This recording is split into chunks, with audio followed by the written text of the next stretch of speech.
आप अगर इस शो का वन लाइन सुनेंगे कि एक डिवोर्सी औरत की कहानी है जो अपने पैरों पे खड़ी होगी।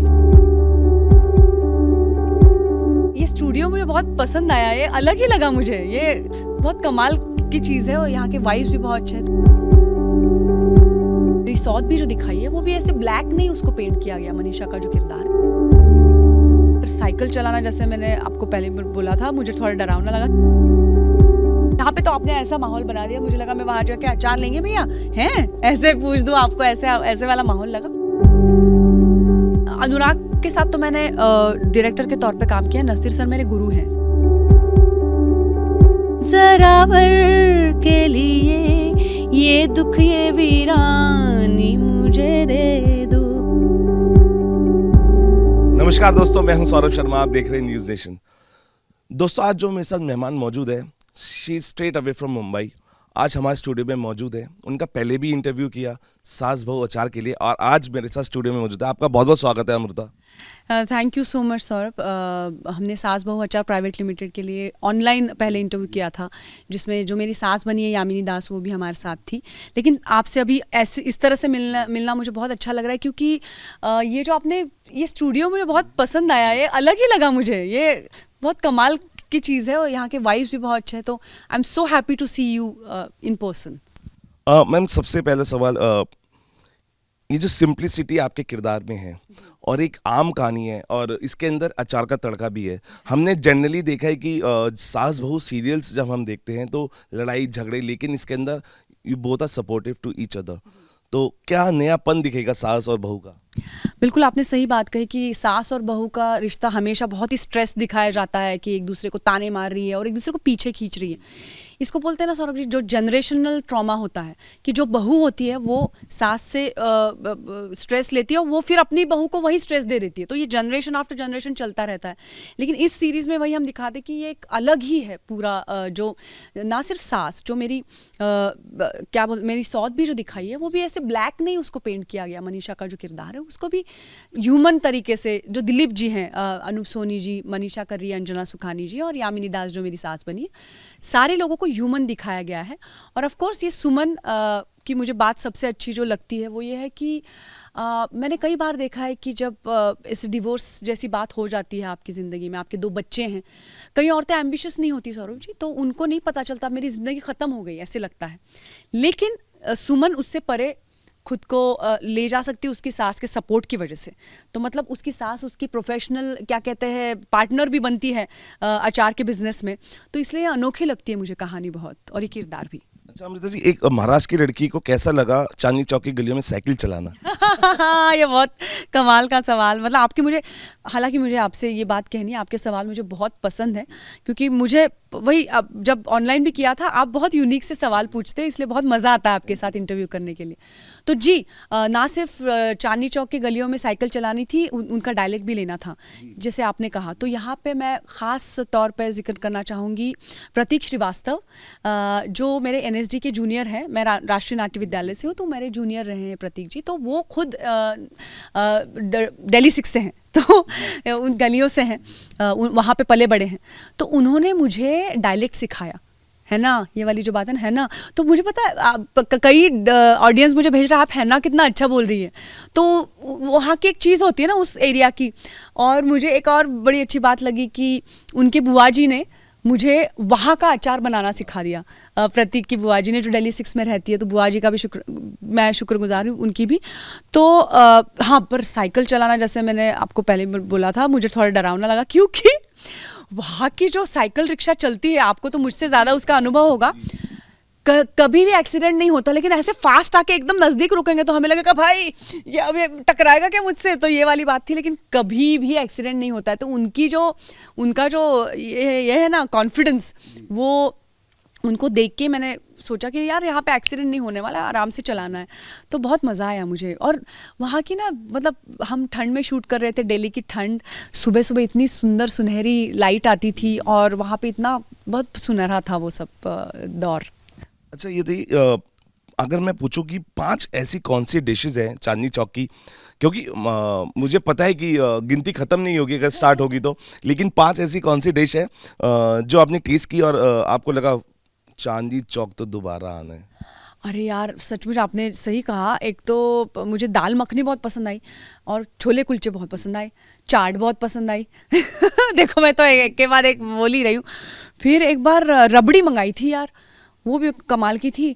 फिर एक ना वो संतरे की कुछ बर्फी टाइप का एक मंगाया था। ये मेरे अभी आप मेरे मुंह में पानी आने लगा है। तो काफ़ी चीज़ें हैं जो ऐसे लगा। और चिकन बड़ा पसंद आया मुझे वहाँ का यार, क्योंकि मैं चिकन और वो सब चीज़ भी बहुत पसंद करती हूँ। तो वो भी कमाल। तो मतलब वेज खाना है तो वेज खाओ, ये खाना तो मतलब बहुत सारी चीज़ें थी जो कमाल की लगी मुझे। और बहुत सारी चीज़ें रह भी गई क्योंकि काम बहुत था और मतलब वज़न नहीं बढ़ाना था। क्योंकि यहाँ के खाने में क्या कहते हैं, मक्खन, वो सब लोगों में भी मक्खन है, खाने में भी मक्खन है, तो थोड़ा कम खाना पड़ा मुझे वो एक। अच्छा ये बताइए कि जो आपकी ये है सास बहू अचार, ये एक आम कहानी है, क्या इसमें आम का अचार का भी टेस्ट है? जी बिल्कुल, मतलब है खट्टा मीठा, जैसे आम का अचार होता है ना। तो यहाँ पे तो आपने ऐसा माहौल बना दिया, मुझे लगा मैं वहाँ जाके अचार लेंगे भैया हैं, ऐसे पूछ दूँ आपको, ऐसे ऐसे वाला माहौल लगा। बिल्कुल दोनों चीज़ें हैं, मतलब उसमें आप हंसते हंसते एक नमी आ जाएगी आपकी आंखों में, इस तरह की बात है, सिर्फ ऐसा नहीं है। और भले ही औरत डिवोर्सी है, वो दुखी नहीं है। मतलब अपूर्व सिंह कर्की जो मेरे निर्देशक हैं, उन्होंने मुझे एक बड़ी अच्छी बात बताई थी कि इसका जो स्ट्रगल है उससे लोगों को प्यार होना चाहिए, लोगों को ये लगना चाहिए कि मुझे स्ट्रगल चाहिए, मुझे कुछ कर दिखाना है। तो ये जो कहानी है वो आपको ये हौसला देगी कि मुझे कुछ कर दिखाना है। देखिए दुख किसकी ज़िंदगी में नहीं है, आपके भी कुछ दुख होंगे, मेरे भी हैं, लेकिन उसके सामने हार ना बिना माने और कर दिखाना है। मतलब ऐसे नहीं कि चिड़चिड़ाहट से, और इस तरह से भी लोग कर दिखाते हैं, कर दिखाने के कई रास्ते हैं। लेकिन सुमन को आप देखेंगे तो भले दुखी है, शिकंज नहीं है, मतलब हंसते हुए करेगी। रोना भी आ रहा है, ऐसा नहीं कि भाग रही है दुख से, मतलब दुख को फेस भी कर रही है, लेकिन उस तरह से मतलब उसके स्ट्रगल से उस प्यार होना चाहिए, इस तरह की बात थी। और बहुत दूसरी एक बात सौरभ जी इसमें मुझे अच्छी लगी सुमन की, कि हम सब लोगों को ये पता है कि हमें अचीव क्या करना है, लेकिन सुमन ये जानती है कि हमें लेट गो क्या करना है। ये आम लगेगी आपको बात, लेकिन ख़ास है सुमन जैसी, क्योंकि लेट गो ना कई चीज़ें हमें, जैसे हमारे पास्ट का जो गुस्सा है, फॉर एग्जांपल सुमन उस तरह से भी सक्सेसफुल हो सकती थी कि दिलीप से गुस्सा कर रही है, दिलीप ने मेरे साथ ऐसा क्यों किया, जो मेरे हस्बैंड का किरदार अनूप जी ने बहुत कमाल का किरदार निभाया। लेकिन वो उसको लेट गो कर सकती है, उस गुस्से को, उस कटुता को, बिटरनेस जो है उसको लेट गो। क्योंकि जब तक आप उस चीज़ को लेट गो नहीं करते ना, आप ये जिस तरह का सक्सेस उसे मिलता है, वो सक्सेस सिर्फ पैसों का सक्सेस नहीं है, वो सक्सेस सिर्फ फेम नहीं है, वो अंदरूनी जो एक सक्सेस होती है ना, जो आप खुद के साथ एक अपना एक चलता रहता है आपका रिश्ता, वो जिस तरह से वो बिटरनेस से अपने आप को लेट गो कर लेती है, वो मुझे सबसे उसकी अच्छी बात लगती है। अमृता जी, नासिर साहब ने कहा था, मैंने पहले भी आपसे कहा था, if there is no conflict don't do it. आपके इस किरदार के अंदर आपको कौन सा कॉन्फ्लिक्ट नजर आया, और जिसकी वजह से इतना ग्रेसफुल आपका जो किरदार है पर्दे पे दिखाई दे रहा है? Thank you for this word, because मैं वही चाहती थी, एक डिग्निटी हो इस किरदार में। नहीं तो कई बार मतलब दुख से लोग कई बार अगली भी हो जाते हैं। और मैं ये मतलब ये बात मैं कंपैशन से कहना चाहती हूँ। मतलब जाहिर है, हो सकता है यार, मतलब ऐसा नहीं कि आपको बार बार आप कंपोज नहीं रह सकते, लेकिन यही कॉन्फ्लिक्ट है सुमन का, कि भाई ये जो अकेलापन है, क्योंकि जब एक पति छोड़ के जाता है एक ऐसी औरत को ना, जिसकी और कोई ज़िंदगी नहीं है, जिसकी और कोई एम्बिशन नहीं है, जिसको कुछ कर नहीं दिखाना था, उसको बस बच्चे पालने थे। कई ऐसी औरतें, उनको जब पति छोड़ जाता है ना, तो उनको खुद के प्रति बहुत खुद के प्रति सिंपैथी लगने लगती है कि शायद मैं ही बुरी थी इसलिए ये सब हो गया। तो उस सिंपैथी से खुद को निकाल के एक डिग्निटी, आपने जो graceful word, thank you for that word, तो वो, हाँ, वो जो आपका ऑब्जर्वेशन था वो मुझे अच्छा लगा, कि वो डिग्निटी से पेश आना, यही कॉन्फ्लिक्ट है। जब आप अंदरूनी आपको लग सकता है कि भाई मुझे क्यों छोड़ के गया, क्या उसे मैं पसंद नहीं। और एक सेंटेंस है जो दिलीप कहते हैं सुमन से एक सीन में, कि सुमन मुझे तुमसे प्यार नहीं हुआ, ये मेरी गलती तो नहीं हो सकती। जिस तरह से सुमन इस बात को लेती है, ये बहुत चुभने वाली बात है ना। मतलब जिससे आपको प्यार है, वो इंसान आपसे कह रहा है कि मुझे नहीं हुआ, ये मेरी गलती नहीं है। हाँ, गलती नहीं है, लेकिन फिर मैं जिससे गुजर रही हूँ उससे वो टूट सकती थी। तो उस टूटने से खुद को जुड़ के ग्रेसफुली लाइफ को आप ये कर रहे हो, फेस कर रहे हो, यही उसका कॉन्फ्लिक्ट है। और उसमें सबसे बड़ी कॉन्फ्लिक्ट ये है कि एक आपको उदाहरण दूंगी कि अपनी बेटी कुछ चॉइसेस करती हैं जो मैं, आप जब सीरीज़ देखेंगे आपको पता चलेगा कि वो चॉइसेस सुमन के लिए थोड़े से स्ट्रेसफुल हैं, लेकिन वो ये देख पाती है कि नहीं, सिर्फ बच्चों को अपनाना मतलब उनका सक्सेस नहीं है। कई बार बच्चे आपसे दूर चले जाते हैं, उसमें उनकी भलाई हो सकती है। ये बात as a parent without bitterness मानना सौरभ इज सो डिफिकल्ट यार, क्योंकि बच्चों को लेट गो करना है सबसे डिफिकल्ट बात है। तो मेरे लिए सुमन का सबसे बड़ा कॉन्फ्लिक्ट है, अपने बच्चों के लिए सब कर रही है, वो क्या वो लेट गो कर पाएगी विदाउट बिटरनेस। लेकिन एक चीज़ जो मैं समझ पा रहा हूँ कि एक कहानी तो है और एक सास बहू की कहानी तो है, लेकिन इसके अंदर बहुत सारे गुड मैसेज भी देखने को मिलेंगे और बहुत सारी स्टोरीज निकल के आएंगी। हर स्टोरी का एक स्टोरी निकल के आएगी और मैसेज के तौर पे भी कि अगर जो एक वुमेन है उसको हार नहीं माननी चाहिए, उसको ज़िंदगी का जो तजुर्बा है उसको आगे लेके जाना चाहिए। मेरे को लगता है कि हर इस कहानी में भी बहुत सारी कहानियाँ हैं और जिसके अंदर गुड मैसेजेस भी हैं और वो उन औरतों के लिए, वुमेन्स के लिए हैं, जो उन सभी औरतों के लिए जो ज़िंदगी में हार के बैठी हैं या हारना नहीं चाहती हैं। दोनों बिल्कुल सही कहा आपने बहुत अच्छे लफ्ज़ों में ये बात कही है और इसलिए मैं टीवीएफ को बहुत मैं थैंक यू बोलना चाहूँगी कि इस तरह का कंटेंट टीवीएफ हमेशा, अरुणव कुमार और उनकी टीम हमेशा से ही जो कंटेंट लेके आ रहे हैं आपके सामने, उनकी कोई भी सीरीज़ आप देख लो, भले ये ना कोई भी शो आप उनका देख लो, अलग कंटेंट है। जब मुझे आप अगर इस शो का वन लाइन सुनेंगे कि एक डिवोर्सी औरत की कहानी है जो अपने पैरों पे खड़ी होगी, तो आपको लग सकता था कि दुखी होगी, लेकिन उसकी एंट्री जब स्क्रिप्ट मैंने पढ़ी, एंट्री है कि जैसे आपने कहा एक जेंट साइकिल पे दिल्ली 6 की गलियों में वो आम ढूंढ रही है। So she is in action, बैठी नहीं है घर पे रोती हुई, वो एक्शन। तो मैंने अरुणव को और उनकी टीम को वही बोला कि भाई ये शुरुआत इस कहानी की होगी, यही मुझे पता नहीं था। तो अपू ने भी, अपूर्व सिंह ने और अरुणव ने मिलकर ये जो कहानी बनाई है वो बहुत इंपॉर्टेंट है कि वो औरत एक्शन में है। सो जैसे आपने कहा, ऐसी कई औरतें हैं जो इस दौर से गुजर रही होंगी, जिनको ये सुमन से मैं ये चाहती हूँ। हालांकि मुझे कई औरतों ने इंस्टाग्राम पे डीएम करके भी बताया कि हम बहुत रोई, क्योंकि देखिए ये दुख जो हम अंदर से जी रहे हैं वो अगर हम पर्दे पे देखते हैं तो हमें भी वो फेस करने का हौसला मिलता है ना। तो वो जो आंसू थे, आंसू हमेशा वीकनेस के नहीं होते हैं, मुझे तो लगता है मोस्ट ऑफ द टाइम्स वो स्ट्रेंथ के होते हैं। तो मुझे लगता है वो सारे आंसू जो बहे हैं इस सीरीज़ को देखते हुए, सुमन का दुख देखते हुए, वो आंसू उस हौसले में परावर्तित ट्रांसफॉर्म हो जाए और उस हौसले से वो, जैसे गाने भी किए हैं ना नीलोत्पल बोरा, बहुत कमाल के गाने सुनिधि और सबने जो गानों, music is the soul also. और मैं ख़ास ये भी बोलना चाहूँगी कि अर्जुन जी हमारे जो सिनेमाटोग्राफर हैं, हालांकि मेरी पूरी टीम, काफ़ी लोग यहाँ पे भी मौजूद है जो लोग दिखते नहीं हैं, जिन्होंने मेरा मेकअप, हेयर सब जो किए थे, जो मुझे साड़ी पहनाए थे, जो अभी भी पहनाए हैं, ये सब मेरा लुक आज भी वो लोग, उन लोगों ने किया है। उन सब का शुक्रगुजार, मैं उनकी शुक्रगुजार हूँ। लेकिन उन सारे औरतों की मैं ये चाहती हूँ कि उन सुमन के आंसुओं से और उनके आंसुओं से उन्हें उनका हौसला बढ़े और वो कुछ कर दिखाए। अच्छा, एक चीज़ और पूछना चाहूँगा, नासिर साहब, अनुराग कश्यप। मुश्किल सवाल कर रहे हैं आप, बिल्कुल इसका तो जवाब, क्योंकि अनुराग के साथ तो मैंने डायरेक्टर के तौर पे काम किया, नसीर सर मेरे गुरु हैं, तो इनमें कोई ये नहीं हो सकता, मतलब कुछ चीज़ें नो कॉन्फ्लिक्ट। अरे क्या बात है, कमाल, मतलब सच में नो कॉन्फ्लिक्ट इन दिस। ये तो मुझे बढ़ाने वाले लोग हैं। तो नसीर सर ने मुझे ज़िंदगी भर की पूंजी दी है कैरेक्टराइजेशन के बारे में। उन्होंने जो सिखाया, राष्ट्रीय नाट्य विद्यालय में वो विजिटिंग फैकल्टी के तौर पे आते थे और उन्होंने जो सिखाया मुझे कि किस तरह से कैरेक्टर को आप कितनी बारीकी से आप उसका अभ्यास कर सकते हैं, कितनी चीज़ें आप उसके बारे में सोच सकते हैं। मैं तो पढ़ी लिखी हूँ, मैं अंग्रेजी बोल सकती हूँ, सुमन नहीं बोल सकती।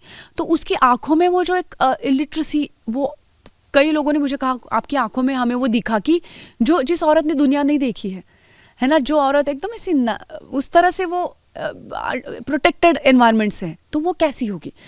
तो ये सब सर ने सिखाया है, नसीर सर ने वो पूंजी दी। और अनुराग ने मेरा जो करियर हिंदी का, मेरे सारे रोल्स मैंने आपको बताया है कि उसके बतौर मुझे मिले हैं। तो ये दोनों मिलके हम कह सकते हैं कि एक शिल्प जो बनाते जाते हैं, ये दोनों लोग हैं, ऐसे कह सकते हैं हम लोग। एक चीज़ और है कि जो सुमन का जो किरदार है, जो अमृता ने निभाया है, ये एक जगह से और आया था और वो थी नानी का गाँव। जी मेरा नैनीहाल, जिसका नाम है रहमतपुर। और जो कोरेगांव तालुका सातारा ज़िला, मतलब एक छोटा सा गांव है नैनीहाल मेरा, रहमतपुर। और वो वहाँ से भी आया है। मेरी नानी उस गांव में रहती थी। वो अनपढ़ नहीं थी, हालांकि वो पढ़ी लिखी थी, लेकिन एक गांव में जैसे रहती थी, और बच्चों को बड़ा करते हुए भी उन्होंने वहाँ पे एक लाइब्रेरी शुरू की, और वो चाहती थी कि औरतें पढ़ें। ये उनका था, क्योंकि उस वक्त तो गांव में, उस वक्त की बात है, अब की भी बात नहीं है, ये बहुत पहले की बात है, जब औरतों का बस ज़िंदगी यही है कि आप रसोई में रहो। और तो एक बात ना, मेरी एक सहेली ने सुमन के बारे में और मेरी नानी के बारे में उन्होंने एक जोड़ी बात, कि सुमन खुद अनपढ़ है, लेकिन वो अपने बच्ची को पढ़ा रही है। जैसे जूही का और उसका जो नाता, वो ना जैसे रीशु पढ़े और जूही ना पढ़े, ऐसा उसका नहीं है। तो जैसे आपने ट्रेलर में देखा होगा, वो उसको पूछती है कितना पैसा लगेगा, 25,000। ठीक है, मैं कुछ करूँगी, हाथ पैर मारूंगी, तो मेरी बच्ची पढ़े, मेरी बेटी पढ़े, ये उसका है। तो खुद अनपढ़ है, तो अभी भी मुझे मेरी आंखें भर आती है सुमन के, जैसे खुद अनपढ़ होती है कई औरतें, लेकिन दूसरे पढ़े, ये जो उसकी चाह है, जो बेटी और बेटे में फ़र्क नहीं कर रही है, भले उस बैकग्राउंड से आती है, वो फ़र्क नहीं कर रही है। और ये बहुत बड़ी बात है सुमन के किरदार के लिए, मुझे ऐसा लगता है। वैसी मेरी नानी थी, जिन्होंने मुझे काफ़ी कुछ, मुझे जो पढ़ने की चाह है वो मेरी नानी से आती है, और मैं जो लिखती भी हूँ, मेरी एक किताब भी आई, वो नानी की वजह से है। तो जी, सुमन और नानी में बहुत कुछ जुड़ता है। अच्छा, यामी जी से हम बात कर रहे थे, इंटरव्यू कर रहे थे, तो कह रहे थे कि रियाज करती थी वैनिटी इवेंट्स में, और आवाज़ बाहर तक आती थी। तो गाने का भी बहुत शौक है, और डांसर भी बहुत अच्छी हैं। लेकिन अगर हमारे स्टूडियो हैं और फैंस के लिए अगर ट्रीट ना हो उनकी 2 लाइंस, क्योंकि it will be a treat from you Amrita ji. और अगर जाते जाते एक लिरिकल नोट पे अगर आप हमें छोड़ पाए, क्योंकि वो हमारे फैंस के लिए और हमारी ऑडियंस के लिए, आपके फैंस के लिए ट्रीट होगा।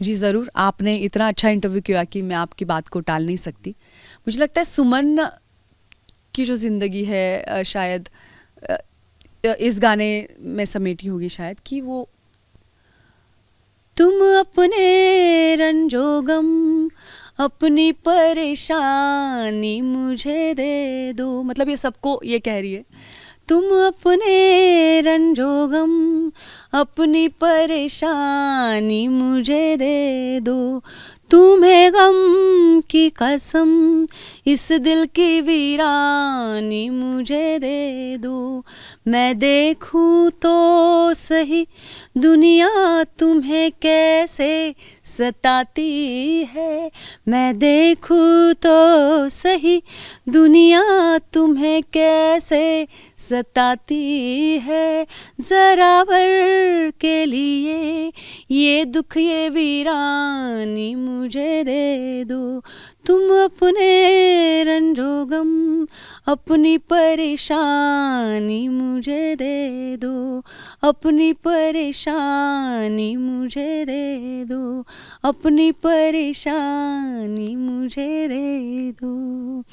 और एक बात मैं इस गाने के साथ ऐड करना चाहूँगी, कि हर औरत जो अपने परिवार के लिए जीती है, ये गाना दूसरों के लिए गाती है कि आप अपनी परेशानी मुझे दे दो, लेकिन कई बार मुझे लगता है वो खुद से भी ये बात कहे, जैसे सुमन कहती है खुद से, कि अपने परेशानी मुझे दे दो और तुम अच्छी एक ज़िंदगी जी लो, ये बात खुद से भी कभी करनी चाहिए। बिल्कुल अमृता जी, आपने गाना गाया है, उस गाने के लिए भी मैं कुछ कहना चाहूँगा, क्योंकि एक कॉम्प्लीमेंट है वो जो 4 लाइंस मैं आपके लिए बोलना चाह रहा हूँ। जब जब तेरी आवाज़ सुनता हूँ दिल को बड़ा सुकून मिलता है, मेरे गमों का इलाज बड़ा सुरीला है। ओह माय गॉड, आप ऐसे गाते रहिए, आप ऐसे एंटरटेन करते रहिए, और thank you talking to us. So touching. आपने तो आंखों में आंसू इंटरव्यू में भी आ सकते हैं, नहीं पता था मुझे सौरभ जी, थैंक यू। ये भी छुपा टैलेंट है, बहुत कम लोग जानते हैं, लेकिन जब भी छुपा टैलेंट मतलब ये आपने लिखा? ये लिखा मैंने है, लेकिन क्या? हम पिरो देते हैं इसको अपने शब्दों में। एक छुपा टैलेंट है हमारा। बाप रे, नहीं नहीं नहीं, हमेशा हम 4 this is amazing, this is one of the, कितनी कमाल की बात आपने इन 4 लाइंस में कैसे कह दी।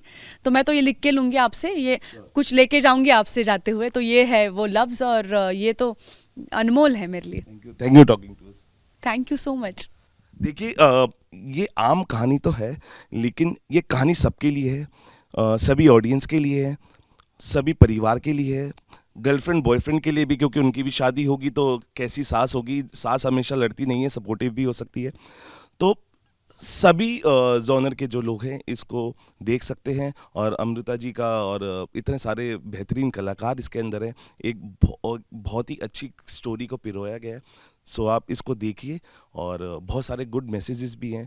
देखिए, कई बहुत कम चीज़ें ऐसी होती हैं जहाँ पे सिर्फ कहानी होती है, मैसेजेस नहीं होती, लेकिन इसमें कहानी भी है, मैसेजेस भी है।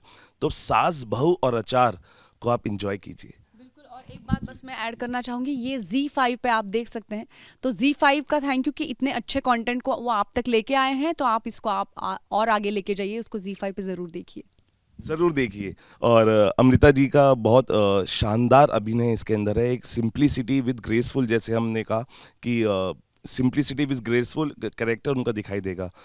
फिलहाल इतना ही, आप देखते रहिए न्यूज़ नेशन।